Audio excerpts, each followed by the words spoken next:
As uMake is a 3D application, you will move around in 3D space quite a bit as you create.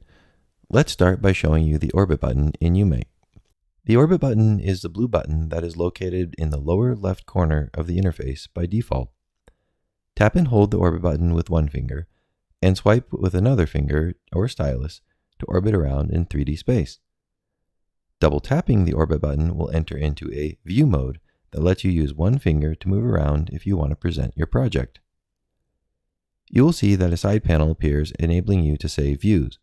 We'll cover this later. If you tap, hold, and drag the orbit button, you can change the uMake interface. For example, dragging the button to the right will make the interface more friendly for left-hand users. You can move the orbit button to any of the four corners in uMake. Try the orbit button out for yourself to get a feel for how it works.